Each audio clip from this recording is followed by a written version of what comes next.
Boa noite a todos. Hoje eu trouxe para a gente conversar um pouquinho sobre o processo de desencarnação. O que acontece, né? E tudo que eu vou falar foi feito em cima de uma psicografia que a gente recebeu aqui no centro do irmão José de Arimateia. Ele sempre comparece deixando sua mensagem para a gente. E algumas outras citações que a gente vai fazendo no decorrer. Então, para começar, a gente vai primeiro falar um pouquinho sobre o processo de reencarnação, né? Para a gente poder entender como que acontece e depois como vai o processo contrário, que é o de desencarnação. Então, no processo de encarnação, acontece o retorno nosso ao corpo físico para que a gente possa caminhar na Terra, né? Sempre com o objetivo da evolução. Quando a gente está no processo gestacional, na barriga da mãe, a gente recebe o fluido vital, que vai impregnando, né, todo o nosso corpo que está em processo de formação. Ele é um fluido mais ou menos grosseiro, encontrado apenas nos seres orgânicos. Quando a gente faz o estudo dos 7 corpos, né, que a gente tem na nossa existência terrena, a gente vê que o fluido vital ele fica no duplo etérico, que é o corpo espiritual que fica exatamente em cima do corpo físico. Ele é o responsável pela animalização da matéria nos seres vivos. É o que torna a gente ser humano, né? Forma-se como todos os fluidos espirituais das transformações do fluido cósmico universal. Então, a gente recebe o fluido vital através do fluido cósmico do universo. A gente capta esse fluido e direciona para o nosso corpo físico, né? Claro que tudo isso é feito pela engenharia divina, né? Pelos espíritos de luz. A animalização da matéria. O fluido vital é a força motriz dos seres orgânicos, o elemento que dá impulsão aos órgãos, movimento, atividade e a matéria organizada. Nessa parte que fica no duplo etérico, que tem toda a nossa questão mesmo de poder ficar doente, poder se curar, né, através das nossas próprias energias, das nossas próprias vibrações. É ali que vai estar todo esse processo nesse duplo etérico, onde o fluido vital, que transforma a gente em seres terrenos, vai estar instalado. Então, aqui tem um gráfico do processo de reencarnação. O fluido vital armazenado no duplo etérico. Ele, primeiro, a gente, quando está dentro do corpo da mãe, a gente utiliza o fluido vital da mãe enquanto o nosso corpo está em formação. Depois a gente tem o nosso próprio fluido e acontece a reencarnação. Aí o espírito, né, vai estar lá junto nos nossos corpos, junto com o corpo espiritual. E a gente, então, reencarna a partir do momento do nascimento, né? É mais ou menos assim. A gente tem o corpo físico e o duplo etérico, aquela camadinha logo acima do corpo físico. Ele fica mais ou menos 1 centímetro acima do corpo físico. E o nosso espírito, né, ele fica lá na parte mais profunda de nós. É uma luz. Ele não tem a forma humana. O nosso espírito, de verdade, não tem a forma humana. O que vai ter a forma humana é o que Allan Kardec chamou de perispírito. É a composição dos 4 corpos espirituais que são materiais, né? Isso que vai ter a forma humana. Fora isso, ele tem uma outra forma. O espírito, apesar de ser um todo unificado, é também a mínima parte que se encontra ligada ao corpo. É a nossa essência, aquilo que a gente efetivamente é. É a parte imortal de nós, né? Aquilo que, quando a gente desencarna, a gente continua sendo. E quando a gente reencarna, mesmo que num outro corpo físico, a gente continua sendo. É a nossa essência, é quem nós somos de verdade. Então, é aquela luzinha lá no fundo de nós, né? Onde mora o reino de Deus, como disse o próprio Cristo. Então, a composição corporal, o espírito encarnado, o corpo físico com duplo etérico e o perispírito, que tem lá dentro dele o espírito. O corpo físico é um envelope do princípio pensante que vemos nascer, crescer e morrer. é o suporte material de quem o espírito se utiliza se utiliza quando encarnado para ajudá-lo em sua evolução. Então, existe toda uma engenharia espiritual que vai fazer com que o nosso corpo seja, né, um corpo que possa viver na Terra, e o invólucro dele, o nosso envelope, é o corpo físico. O Divaldo, né, através do espírito da Otília Gonçalves, disse sobre a reencarnação. A reencarnação é uma bendita oportunidade de evolução. A matéria em que nos encontramos imersos por ora é abençoado campo de luta e de aprimoramento pessoal. Cada dia que dispomos na carne é nova chance de recomeço. Então, a cada dia que a gente está aqui, quando o sol se põe e ele renasce, a gente tem uma oportunidade de começar de novo, né? E se a gente pensar na nossa eternidade, cada vida também é uma oportunidade de recomeço para a gente. A gente tendo a noção de que nós somos espíritos imortais.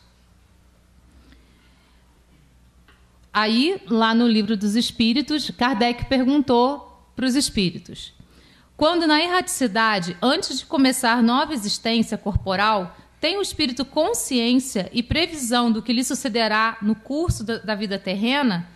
E os espíritos responderam: ele próprio escolhe o gênero de provas por que há de passar, e nisso consiste o seu livre-arbítrio. Então, ninguém reencarna, né, sem saber de quais são os processos que nós vamos passar durante a vida, porque nós mesmos escolhemos esses processos. Não é a espiritualidade que faz uma listinha de coisas pelas quais você tem que passar, porque você errou nisso, você errou naquilo, então você tem que voltar para poder consertar. Somos nós mesmos, através das nossas culpas, através daquilo que a gente leva como: nossa, isso aqui eu fiz de errado e eu tenho então que recuperar isso daqui. Você escolhe o que você vai poder recuperar ou não. E a espiritualidade vai te auxiliar, te orientar. Vai falar assim: olha, isso aqui eu acho que nessa vida você pode deixar quietinho, não mexe com isso agora não. Isso aqui você já tem condição de fazer, aquilo ainda não. Porque quando a gente está sem a carne, tudo parece muito fácil. Mas quando a gente encarna, a gente está vivendo no mundo, as coisas se tornam mais difíceis de passar. Então, a espiritualidade auxilia a gente na nossa escolha, mas as escolhas quem faz somos nós. Isso segundo o Livro dos Espíritos. Sobre a reencarnação, Jesus disse: em verdade vos digo, ninguém pode ver o reino de Deus se não nascer de novo. Então, é só através da reencarnação que a gente pode se aproximar do reino de Deus, que não é um lugar físico, né? O reino de Deus, segundo Jesus, está dentro de nós mesmos. Quanto mais a gente se aproxima da pureza através do estudo, a gente se aproxima do reino de Deus também. Então, agora que a gente já falou um pouquinho sobre reencarnação, vamos falar sobre desencarnação, que é o nosso assunto principal. Chico Xavier disse que a morte é a mudança completa de casa, sem mudança essencial de pessoa. Então, na verdade, a gente não morre, né? O que morre é simplesmente o corpo físico. Ele fica aqui na Terra e a gente vai para um outro momento. E nesse outro momento, a gente é a gente mesmo, a gente continua sendo a gente. Com todas as dores que a gente sente, com todas as angústias que a gente sente, com tudo que a gente sente na Terra, com todos os amores, com tudo, com todos os sentimentos bons e os sentimentos menos bons e os sentimentos ruins, né? A gente continua sendo a mesma pessoa. A gente só muda de estágio. A gente perde esse envelope e vai para o mundo espiritual, mas a gente continua sendo a mesma pessoa. Por isso que aquela ilusão que as pessoas têm, que se desencarnar as coisas vão melhorar, é realmente ilusão. Segundo o Espiritismo, é realmente uma ilusão. O processo de desencarnação ele pode se dar de várias maneiras, né? Por uma morte através de uma doença ou por uma morte natural, por um acontecimento inesperado, como um acidente, uma morte trágica, como por um homicídio, ou uma morte por suicídio, né? E a morte por suicídio, quem leu o Nosso Lar sabe que não é só aquela morte que a gente pega a arma, coloca na cabeça e dá um tiro, né? A gente pode se suicidar, por exemplo, através das drogas, através das nossas angústias, dos nossos sofrimentos, a gente pode criar uma doença para o nosso corpo e aí a gente pode ser considerado suicida. André Luiz deixou isso muito claro no livro Nosso Lar, né? Então, vários tipos de mortes podem ocorrer dependendo da reação que o espírito tenha em relação ao corpo físico dele. E dependendo das provas que ele escolheu passar também. Aqui tem um momento de desencarne, quando a gente tem, né, o rompimento do cordão de prata que liga nossos corpos espirituais ao modelo físico. Lá no Livro dos Espíritos, na questão 339, está escrito: a perturbação que o espírito sofre ao encarnar é muito maior e mais longa do que ao desencarnar. Então, assim, para reencarnar é muito mais difícil, é muito mais penoso a gente voltar para a carne do que a gente sair da carne. Isso segundo o Livro dos Espíritos. Lá na Gênesis está escrito: o espírito, visto que o corpo privado de vida é, a partir de então, sem utilidade, deixa-o como se abandona uma casa em ruína ou uma vestimenta imprestável. Então, é para ser assim, mas nem sempre é. A gente vai ver isso daí através da psicografia daqui a pouquinho. Então, aqui tem o gráficozinho do processo de reencarnação, que a gente já viu, né? O fluido vital, tudo isso, né? Nascimento, a reforma íntima, juntamente com o trabalho coletivo. E aí o espírito pode escolher a evolução ou a estagnação. A gente que vai escolher na nossa vida como que a gente vai trabalhar essa vida. Aí vem o que a gente chama de morte, né, que é somente do corpo físico, e é o processo de desencarnação, o desprendimento do corpo físico, que pode ser lento ou abrupto, rápido ou muito, muito devagar. Vem um tempo de perturbação, que pode ser muito curto, pode ser fugaz ou pode ser longo. Isso vai depender do nosso preparo espiritual. A gente viu lá no nosso lar como que o André Luiz demorou para poder ter a consciência do desencarne. Então, ele passou um longo tempo em processo de perturbação. E o despertar na espiritualidade. Quando a gente consegue ter consciência desse desencarne, aí a gente está pronto para ir para algum lugar, né, alguma colônia que nos acolha. Aí lá no Livro dos Espíritos, Kardec perguntou: que sensação experimenta a alma no momento em que reconhece estar no mundo dos espíritos? Que sensação experimenta a alma no momento em que reconhece estar no mundo dos espíritos? Aí os espíritos responderam: isso depende. Se fizestes o mal com o desejo de fazê-lo, vos envergonhareis de tê-lo feito num primeiro momento. Para o justo é bem diferente. É como o divino de um grande... É como o alívio de um grande peso, porque não teme nenhum olhar indagador. Então, assim, o momento de desencarne, a reação que a gente vai ter, vai depender das nossas atitudes e das culpas que a gente acumulou ou não, né? Porque se a gente tiver consciência que nós somos espíritos em processo de evolução e por isso a gente está no momento de aprendizado o tempo inteiro, todos os nossos momentos são de aprendizado, e que se a gente erra, faz parte do nosso processo de aprendizado e a gente não se culpar por esses erros, a gente vai ter uma relação melhor com o desencarne e com toda a nossa vida. Agora, se a gente começar a acumular muitas culpas, e a gente começar a se atrapalhar no meio dessas culpas e fazer coisas erradas, às vezes propositalmente, por achar que o outro é culpado, que você é culpado, aí você vai ter motivos de se envergonhar quando desencarnar. Então, tudo vai depender das nossas escolhas durante a nossa vida, do nosso processo de vida. Vida encarnada, né? Ali tem uma passagenzinha da Bíblia, de Coríntios, que diz assim: se a nossa esperança em Cristo se limita apenas a esta vida, somos os mais infelizes de todos os homens. Então, isso é bíblico, né? Está na Bíblia que a gente não tem uma vida só. Muitas pessoas não gostam nem de saber que tem isso daí, mas está lá escrito.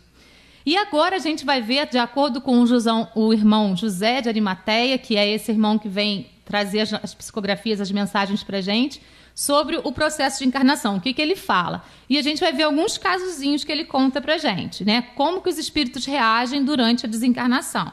Ele diz: alguns espíritos ficam à mercê do corpo físico, ficam ali, junto ao corpo, que é comido pelos vermes, e sofre e grita, e não se conforma, até entender que o desenlace já aconteceu. O tempo em que ficam nesse estágio depende da disponibilidade que tem para a compreensão, aceitação e tomada de consciência sobre o fato. Então, assim, tem muitos espíritos que ficam lá no cemitério mesmo, né? Do lado do corpo, não entendendo o que está acontecendo, agarrado ao corpo físico, vendo as coisas acontecerem e entram em desespero.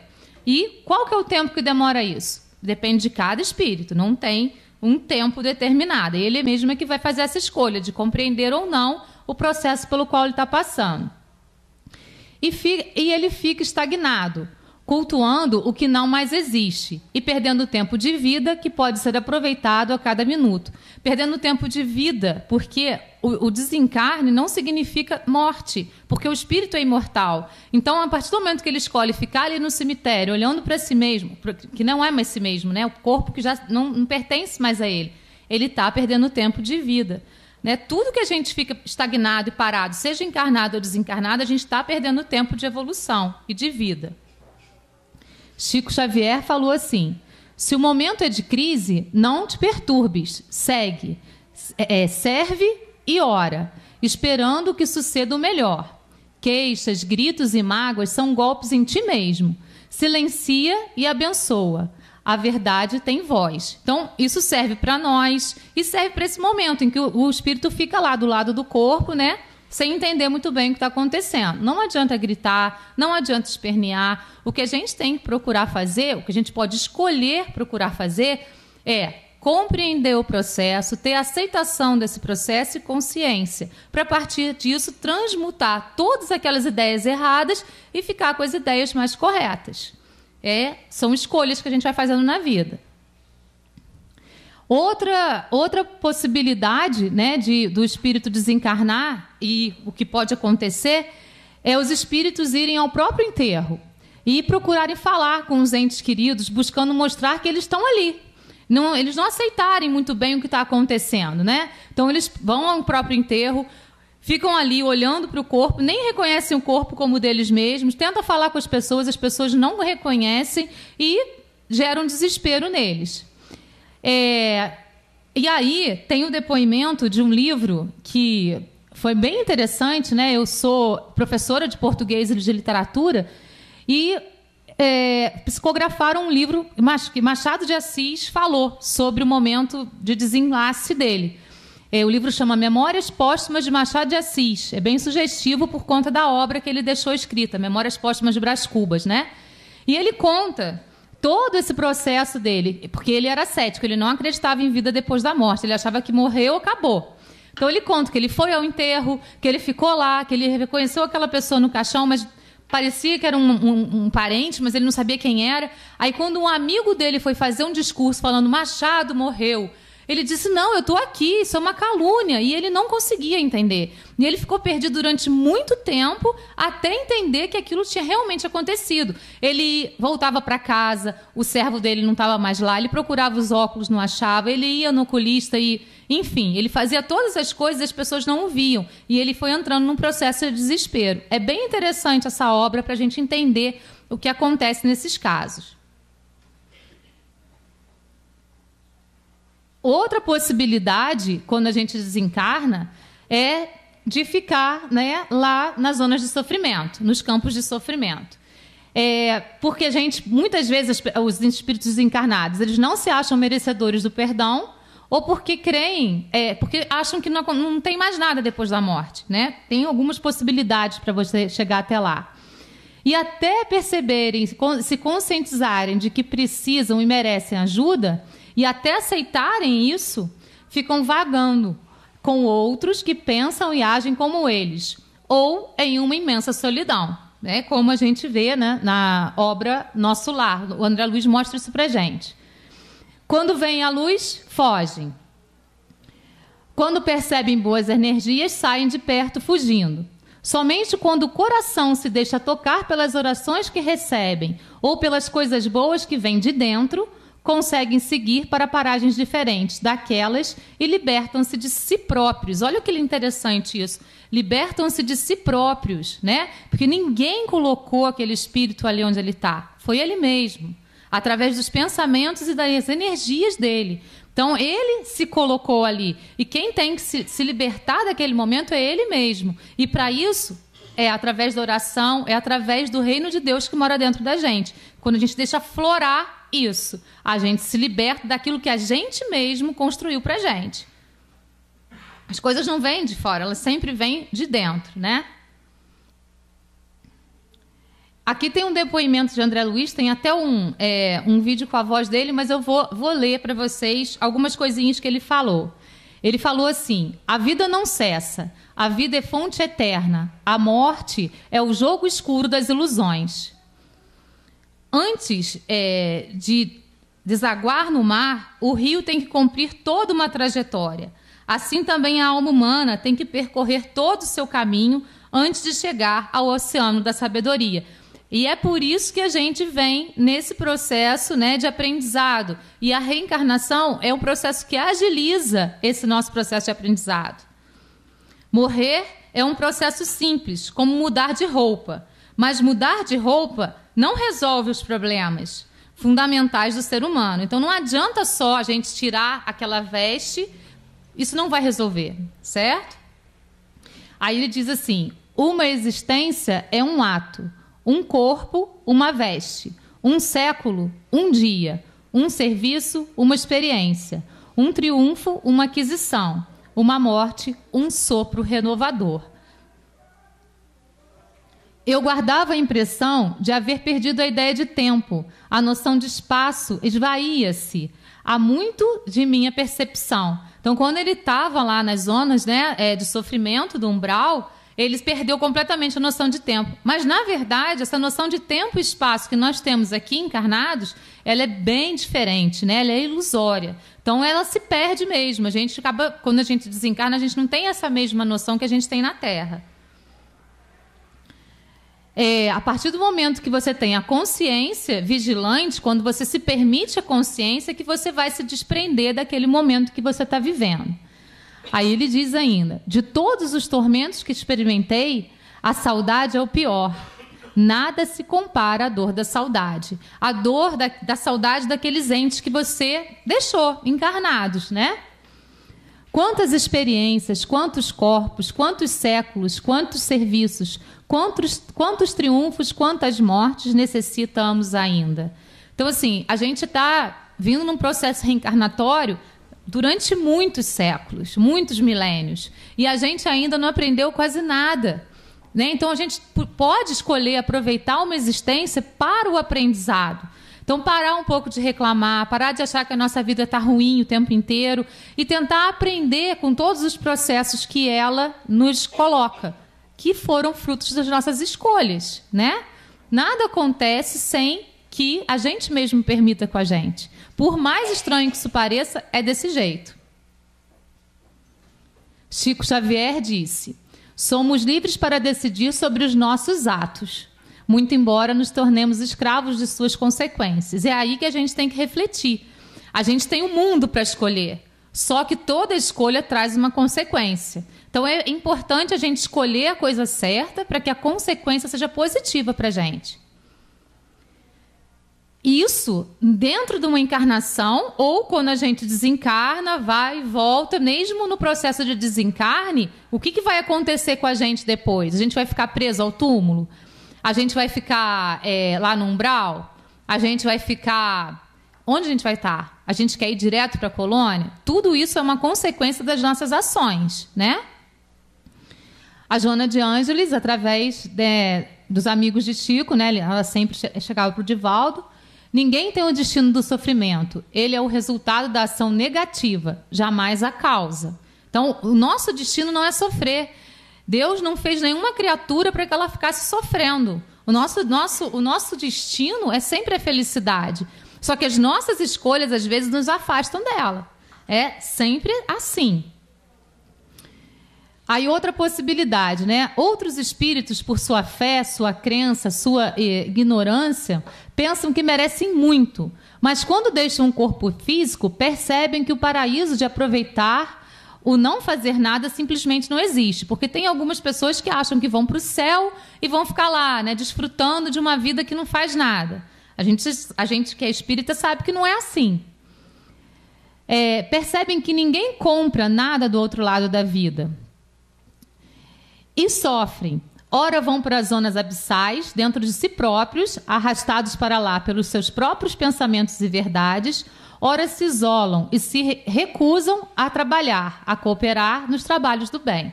Então, é outra possibilidade, né, de que acontece depois do desencarne, dependendo das escolhas do espírito.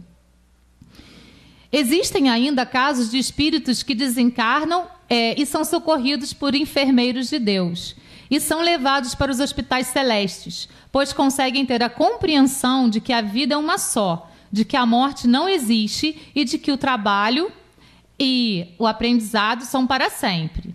E aí, no livro da Patrícia, né, que a Patrícia editou, chamado Violetas na Janela, ela conta esse processo de desencarne em que ela foi direto para a colônia. Ela acordou num quarto branco, com um espírito sentado à frente dela, e ela teve a noção exata do desencarne e tudo foi muito tranquilo. Então, tudo vai depender das nossas escolhas no nosso processo de vida na Terra, né? Até mesmo o momento de desencarne, o momento que a gente vai para o mundo espiritual, deixando o corpo físico.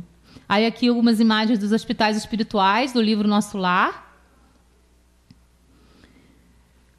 Para o espírito desmaterializado, de consciência pura, a morte é qual um sono breve, isento de agonia e cujo despertar é suavíssimo. Enquanto, então, as pessoas estão preparadas para isso, é muito tranquilo o processo de desencarne. Então, vai depender muito da nossa consciência na hora que isso acontecer. Por tudo isso, concluímos. Sempre aprendemos com tudo. Em todas as situações aqui apresentadas, as pessoas são expostas aos seus maiores receios e precisam sair deles. São levadas aos seus medos por si mesmas, não por outros. Pois, se dependesse dos espíritos celestes, todos poderiam ser resgatados imediatamente até a luz. Se dependesse dos espíritos de luz, a gente não ia para os nossos medos mais profundos. A gente vai para esses lugares porque a gente mesmo escolhe. A maioria das pessoas tem medo de morrer. E elas acreditam que quando elas morrerem, elas vão para lugares estranhos, né? Vão ficar jogadas em algum lugar, vão ficar presas em algum lugar, vão ter que fugir de alguma coisa. Então, a gente vai, depois do desencarne, para onde estão os nossos medos. Então, o medo é algo que a gente tem que tentar transpassar, né? E não ter mais, porque o medo paralisa mesmo. E o medo da morte é o pior deles, porque aí a gente vai fazer o quê? Todo mundo vai morrer, não vai ter saída, não, né? Então, vamos cuidar um pouco dos nossos medos. As escolhas, o livre-arbítrio, levam cada um para onde acreditam que deveriam estar. Isso segundo José de Arimateia. Muitas vezes ao encontro de seus maiores medos e receios. Por isso, por mais estranho que pareça, faz parte da escolha de cada qual. Né? Então, as nossas escolhas nos levam aos lugares que a gente está hoje e vão levar a gente para os lugares que a gente vai estar no amanhã. Aí eu trouxe eu vou precisar do som. Eu trouxe um videozinho, um pedacinho do Nosso Lar, pequenininho mesmo, para mostrar o poder da oração. Como a pessoa no umbral, né? Na hora do desespero, quando não tinha mais forças, por favor, alguém me escute. Todas as esperanças pareciam terminadas. Eu fiz a única coisa que me restava. Me ajudem. Misericórdia. Não sei quanto tempo durou aquela súplica que vinha do fundo da minha alma, mas fui ouvido. André. Pelo amor de Deus. Me ajude. Pelo amor de Deus. Pelo amor de Deus, me ajuda. Me ajuda. Me tira daqui, me ajuda. Me ajuda. Tobias. Tobias. Calma. A sua hora chegou, André. Vamos levá-la.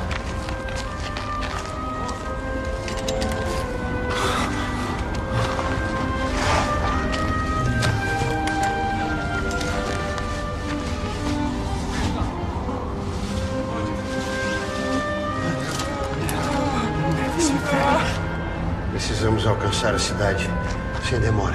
Vamos? Isso.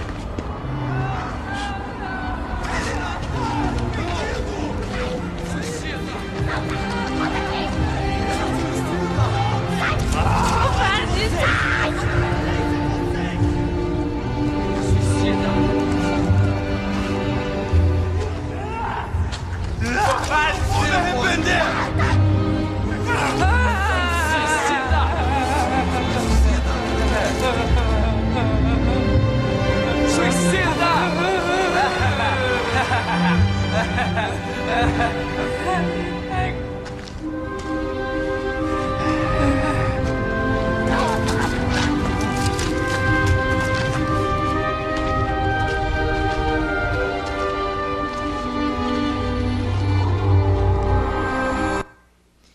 Então a gente percebe que tudo depende mesmo das nossas escolhas.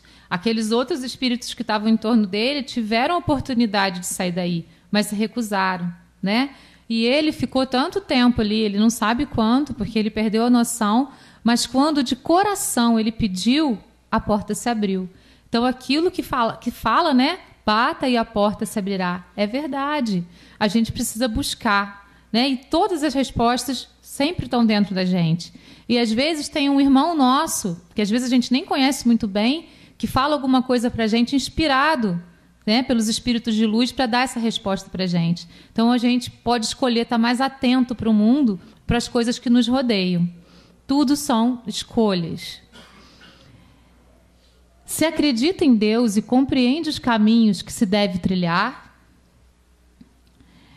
se a fé for no lado verdadeiro dos ensinamentos do Cristo, não é necessário passar por muita coisa indesejável, que erroneamente e inadvertidamente alguns seres escolhem.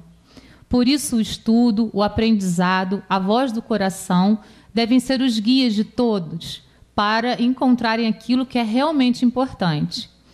A verdadeira essência, o verdadeiro eu que está dentro de cada ser e precisa somente ter espaço para desvendar-se. Tudo está dentro da gente, né? Todas as nossas respostas para as nossas maiores perguntas. E a gente buscando dentro da gente, através do estudo mesmo, do espiritismo, né? Do estudo sobre nós mesmos, da gente poder fazer um pouquinho de meditação para poder olhar para dentro de si e se reconhecer. Mesmo que a gente encontre coisas que a gente não vai achar legal dentro da gente, se a gente encontra, a gente tem a possibilidade de consertar. Se a gente se recusa a ver, a gente nunca vai poder consertar. Então, a gente não tem que ter medo de achar as coisas que não são boas. A gente tem que querer achar justamente essas, para poder melhorar essas coisas e sair de situações que a gente se encontra hoje, às vezes pela nossa própria ignorância do nosso próprio ser, né? Por tudo isso, deixe seu eu aparecer para você mesmo. Escolha se conhecer profundamente, entendendo as limitações e reconhecendo as capacidades particulares que cada um traz dentro de si mesmo, sem deixar com que o ego fale mais alto do que o eu. Né? A gente muitas vezes fala assim, eu vim aqui na Terra para o meu aprimoramento pessoal, para que eu possa evoluir enquanto pessoa. Isso não é egoísmo, se você sabe que isso é alguma coisa que vai ajudar o todo. Porque se você se aprimora, se você melhora, você vai ser melhor para você mesmo e automaticamente você vai ser melhor para todas as pessoas que te rodeiam. Isso não é egoísmo. Agora, quando a pessoa acha que tem que fazer tudo para si mesma somente, aí sim. Então a gente tem que fazer essa distinção entre o que é ego e o que é eu. Né? O melhoramento do eu é super importante. Antes de eu poder amar alguém, eu tenho que amar a mim mesmo. Jesus já disse, amar é o próximo como a ti mesmo. A gente esquece da última parte, como a ti mesmo. Se você não se ama o suficiente, você não tem amor para dar. Então a gente precisa se aprimorar sempre. E isso não é ato de egoísmo, isso é um ato de altruísmo, porque ao nos melhorarmos, nós também estamos contribuindo para a melhora da humanidade. O eu é próximo do amor verdadeiro e universal que o Cristo pregou. O ego é individualista, valoriza somente a si próprio e não é capaz de amar nem a si mesmo, quiçá o outro. Porque quando a pessoa é muito egoísta, ela acaba não se amando de verdade. né? Ela ama um personagem que ela criou para representar a si próprio e não a si mesmo. Porque quando a gente se ama de verdade, a gente consegue ver o que a gente tem também que não é muito bacana, para poder melhorar. A permissão para o eu se mostrar só pode ser dada por cada um para dentro de si mesmo. O amor brota dessa permissão. A luz e a paz do Cristo estabelece-se então.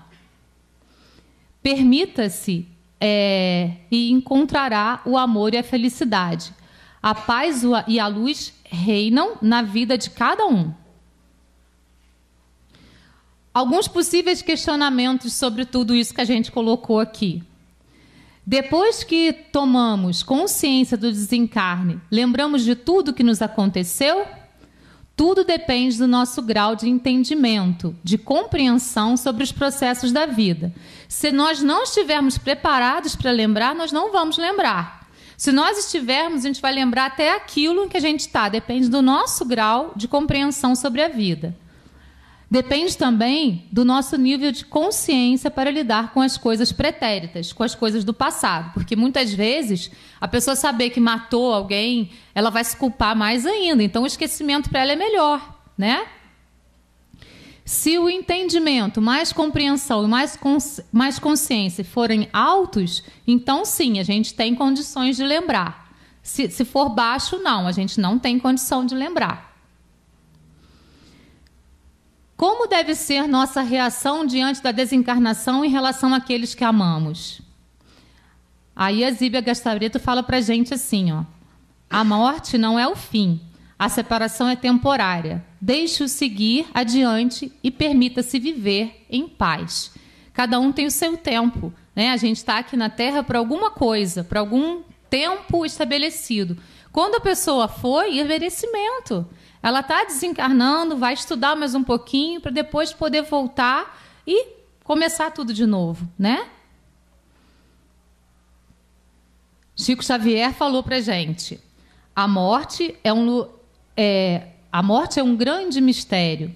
Tanta dor na despedida, mas quem morre perde o corpo, nunca perde a luz da vida. Aí aqui tem mais um videozinho que fala sobre nosso lar, né? Que é uma das colônias que existem aí em torno da Terra.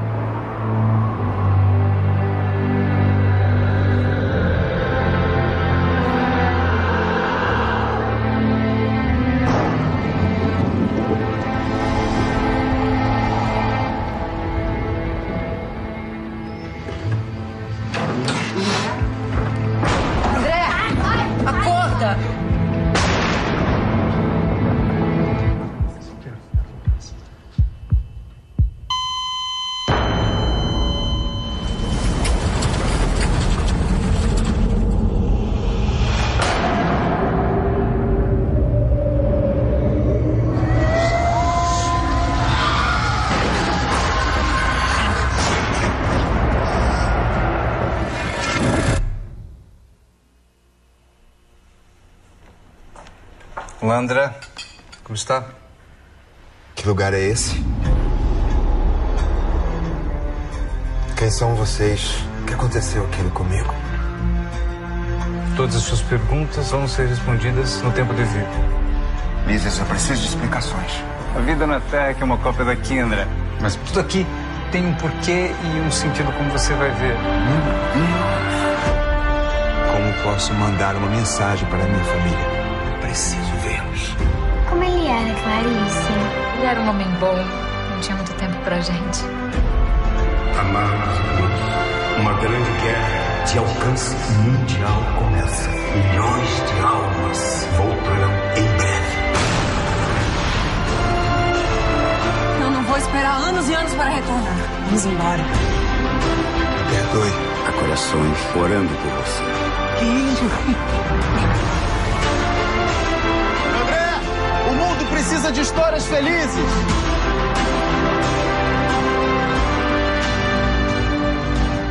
Um dia você vai entender. É sempre tempo de recomeçar.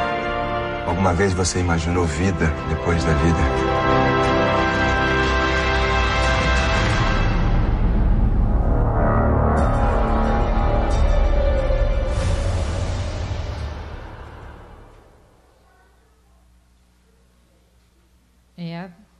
uma das colônias, né? E ali ele sintetiza tudo que acontece, né? Desde o desencarne até a consciência do desencarne. E aqui tem um vídeo também de ele mostrando como que é a colônia Nosso Lar. Eu vou lhe contar um pouco da história desse lugar, mas preste atenção. Eu vou dizer tudo uma vez só. Combinado? Combinado.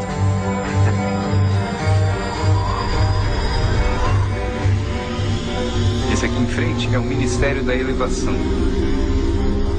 Nosso lar foi construído no século XVI. Tudo aqui tem um porquê e um sentido, como você vai ver. Ali temos a União Divina, que trata dos assuntos das esferas superiores, junto com o Palácio da Governadoria. Esses são os prédios do esclarecimento e comunicação, que cuidam de pesquisas e mensagens para os familiares da Terra, entre outros assuntos. Você está no Ministério da Regeneração, que fica ao lado do Pavilhão da Reencarnação. Eu devo confessar, não gosto muito. Por quê? Um dia você vai saber. A praça principal abriga em cada uma das 6 pontas da estrela um ministério. Existem 72 ministros na cidade, André. Assim como o sopro de Deus.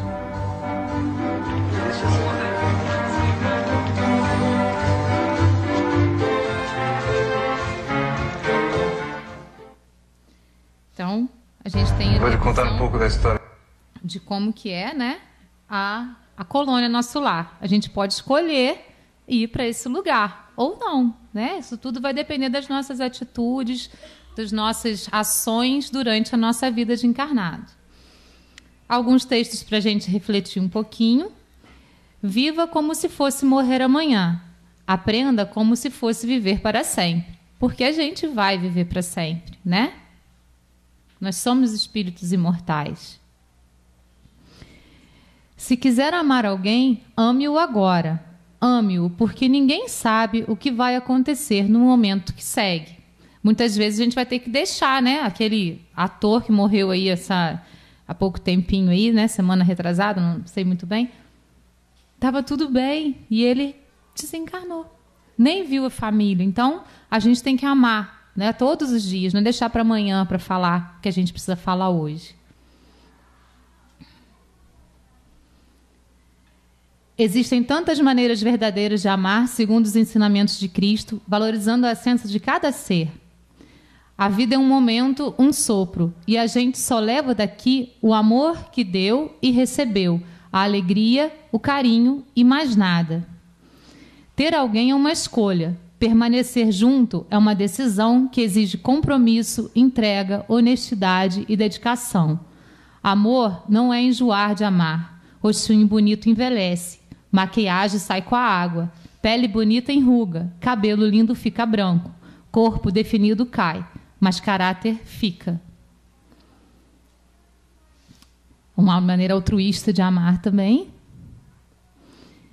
E o amor, ele não tem, né, padrões para seguir, certo?